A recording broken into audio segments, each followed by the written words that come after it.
کبھی کبھی ایسا محسوس ہوا ہے کہ کسی کا بس ایک سخت جملہ یا کوئی بے وجہ کی تنقید دل پر ایک گہرے زخم کی طرح لگتی ہے؟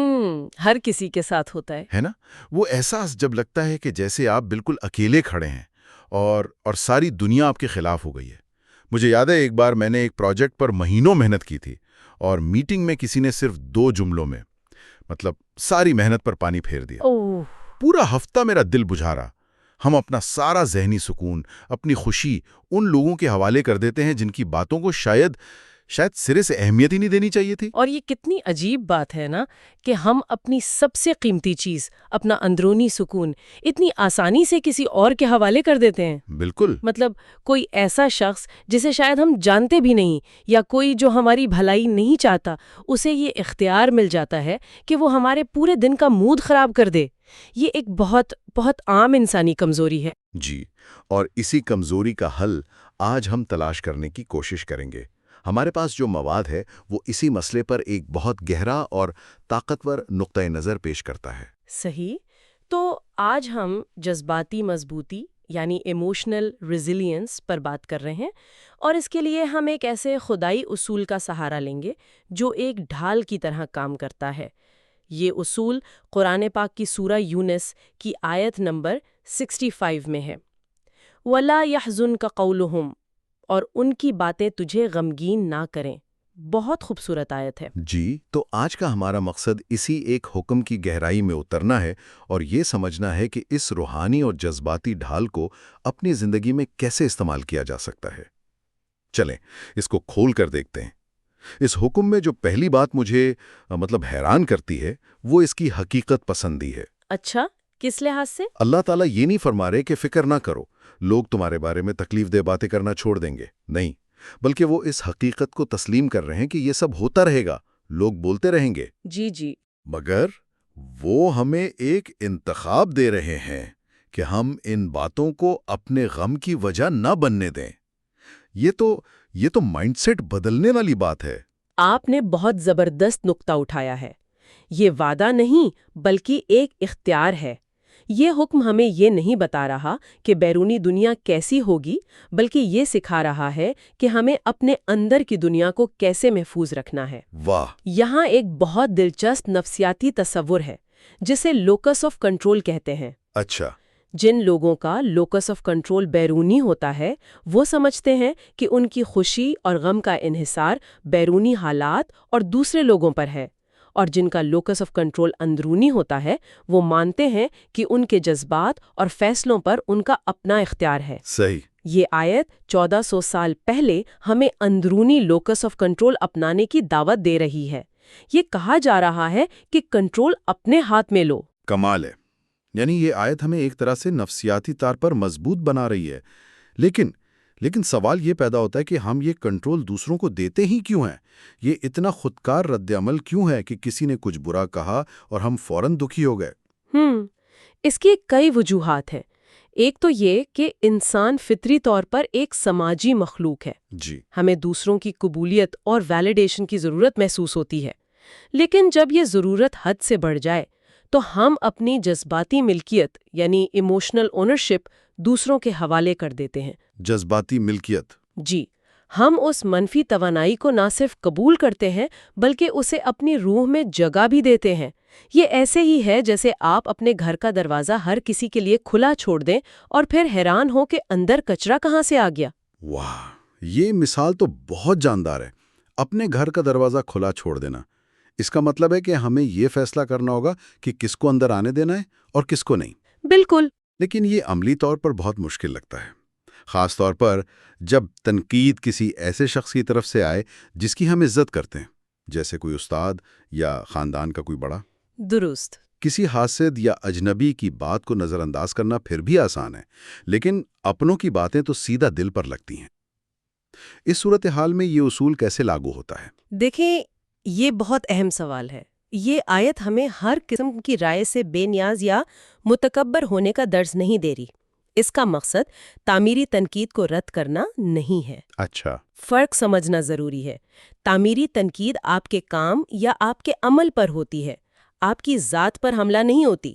اس کا مقصد آپ کی بہتری ہوتا ہے۔ صحیح۔ لیکن جو باتیں تکلیف دینے، نیچا دکھانے یا حسد کی بنا پر کی جائیں وہ زہر ہوتی ہیں۔ یہ آیت اس زہر کے خلاف ڈھال ہے، اور جب کوئی اپنا بھی ایسی بات کہے تو ہمیں یہ سمجھنا ہوگا کہ شاید وہ اپنے کسی خوف، اپنی کسی کمزوری یا غلط فہمی کی وجہ سے ایسا کہہ رہا ہے۔ مطلب ان کے ایک اپنے مسائل کی وجہ سے۔ جی، یہاں بھی انتخاب ہمارا ہے۔ کیا ہم اس کی بات کے پیچھے چھپے درد کو سمجھیں یا اس کے الفاظ کے تیر کو اپنے دل میں اتار لیں؟ اصل طاقت اس تفریق میں ہے۔ صحیح، یعنی یہ ہمیں سوجھ بوجھ استعمال کرنے کا کہہ رہی ہے۔ اچھا، ہمارے ذرائع اس بات کی بھی وضاحت کرتے ہیں کہ لوگ تکلیف دہ باتیں کرتے کیوں ہیں۔ جی، مثلاً جب آپ کو کوئی کامیابی ملتی ہے تو لوگ حسد میں مبتلا ہو کر باتیں بناتے ہیں۔ جب آپ کوئی نیک کام کرتے ہیں تو کچھ لوگ اسے دکھاوا قرار دے دیتے ہیں، اکثر ایسا ہی ہوتا ہے۔ اور جب آپ سچائی پر قائم رہتے ہیں تو اکثر لوگ آپ کو تنہا چھوڑ دیتے ہیں۔ یہ سب زندگی کی تلخ حقیقتیں ہیں۔ جی بالکل، اور یہ آیت دراصل ہمیں یاد دلا رہی ہے کہ ان سب باتوں کے باوجود اپنے مقصد پر نظر رکھو۔ لوگوں کی آراء تو موسم کی طرح بدلتی رہتی ہیں۔ واہ، موسم کی طرح۔ آج جو تعریف کر رہا ہے کل وہی تنقید کا سکتا ہے۔ اس لیے ہماری قدر و قیمت کا تعین لوگوں کی رائے نہیں کر سکتی۔ یہ حکم ہمیں اس بیرونی شور سے توجہ ہٹا کر اپنی ذات اور اپنے خالق کے ساتھ اپنے تعلق پر مرکوز کرنے کا درس دیتا ہے۔ تو اصل اہمیت اس بات کی ہے کہ اللہ کی نظر میں ہماری کیا قدر ہے۔ بالکل، جب یہ یقین پختہ ہو جائے تو لوگوں کی آراء وہ ثانوی حیثیت اختیار کر لیتی ہیں۔ اور یہیں سے وہ جذباتی ڈھال کا تصور آتا ہے جس کی ہم نے شروع میں بات کی تھی۔ جی، یہ آیت گویا اللہ کی طرف سے عطا کی گئی ایک ایسی ڈھال ہے جسے ہم دنیا کے تیر جیسے الفاظ کے سامنے کر سکتے ہیں۔ لیکن اس ڈھال کو استعمال کیسے کیا جائے؟ مطلب جب کوئی تنقید کا تیر چلائے، کوئی تانا دے، تو اس لمحے میں عملی طور پر کیا کرنا چاہیے؟ یہ ایک شعوری عمل ہے، ایک ذہنی مشق ہے۔ یہ صرف ایک سوچ نہیں بلکہ ایک فیصلہ ہے۔ فیصلہ۔ جی، پہلا قدم یہ ہے کہ آپ اس تبصرے اور اپنے رد عمل کے بیچ ایک وقفہ پیدا کریں۔ فوراً جواب دینے یا دکھی ہونے کے بجائے ایک لمحے کے لیے رکیں اور خود سے پوچھیں، یہ جو کہا گیا ہے کیا یہ سچ ہے؟ کیا اس کا مقصد میری اصلاح ہے یا تذلیل؟ اور سب سے اہم سوال، اور سب سے اہم، کیا میں اس شخص کی رائے کو اپنی حقیقت بنانے کی اجازت دوں گا؟ یہ ایک داخلی مکالمہ ہے۔ آپ خود کو یاد دلاتے ہیں کہ ان کا کام کہنا ہے، میرا کام سن کر یہ فیصلہ کرنا ہے کہ اس کا کرنا کیا ہے۔ یہ تو غم کو ملنے والے ایندھن کی سپلائی کاٹ دینے کے مترادف ہے۔ بالکل، جب آپ منفی باتوں کو سوچنے کے لیے توانائی دینا بند کر دیتے ہیں تو وہ خود ہی مر جاتی ہیں۔ اور جب کوئی یہ فیصلہ کر لیتا ہے کہ ان کا غم میرا غم نہیں، تو ایک عجیب سی آزادی کا احساس ہوتا ہے نا؟ جی، یہ اپنے جذبات کی، اپنے سکون کی ملکیت واپس لینے کا عمل ہے۔ آپ اچانک محسوس کرتے ہیں کہ آپ اب دوسروں کے رحم و کرم پر نہیں ہیں۔ یہ ایسا ہے جیسے آپ نے اپنے ذہنی سکون کا ریموٹ کنٹرول جو دوسروں کے ہاتھ میں تھا واپس لے لیا ہو۔ یقیناً، اور یہ ایک بہت گہرا نکتہ ہے۔ دیکھیں، صرف وہ الفاظ آپ کو دکھ دے سکتے ہیں جنہیں آپ اہمیت دیتے ہیں۔ صحیح۔ اگر کوئی شخص جس کی آپ کی نظر میں کوئی وقت نہیں آپ کے بارے میں کچھ کہے تو شاید آپ کو فرق بھی نہ پڑے۔ مسئلہ تب ہوتا ہے جب ہم لوگوں کی رائے کو بہت زیادہ اہمیت دے دیتے ہیں، تب ان کے الفاظ طاقتور ہو جاتے ہیں۔ اور یہ آیت ہمیں یاد دلاتی ہے کہ جو ذات ہمیں یہ حکم دے رہی ہے، یعنی اللہ تعالیٰ، اس سے بڑھ کر کوئی ہمیں اہمیت نہیں دے سکتا۔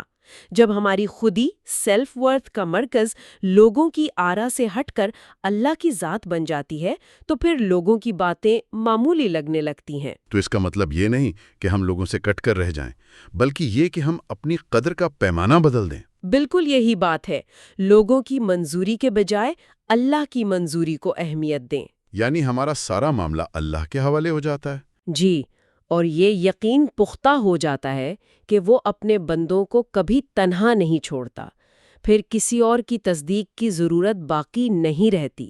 آپ یہ سمجھ جاتے ہیں کہ آپ کا کام لوگوں کو خوش کرنا نہیں ہے، اور نہ ہی یہ ممکن ہے۔ آپ کا کام اپنے مقصد، اپنی نیت اور اپنے اصولوں پر قائم رہنا ہے، باقی سب شور ہے۔ تو اس ساری گفتگو کا خلاصہ کیا ہے؟ اگر ہم اسے سمیٹیں تو یہ بات سامنے آتی ہے کہ لوگوں کی تکلیف دہ باتوں سے بچنے کی طاقت کہیں باہر سے نہیں آنی، یہ ہمارے اندر موجود ہے۔ یہ ایک انتخاب ہے، ایک فیصلہ ہے۔ ایک روحانی اور جذباتی آزادی ہے۔ جی، ایک روحانی اور جذباتی آزادی جو اس خدائی اصول وَلَا يَخْزُنْكَ قَوْلُهُمْ پر عمل کرنے سے ملتی ہے۔ یہ کنٹرول واپس اپنے ہاتھ میں لینے کا نام ہے۔ بالکل، حتمی پیغام یہی ہے کہ اپنے رب پر مکمل بھروسہ رکھیں، اس کی نظر میں اپنی قدر کو پہچانیں اور دوسروں کی باتوں کو ان کے صحیح مقام پر رکھیں، جو کہ اکثر بہت حقیر ہوتا ہے۔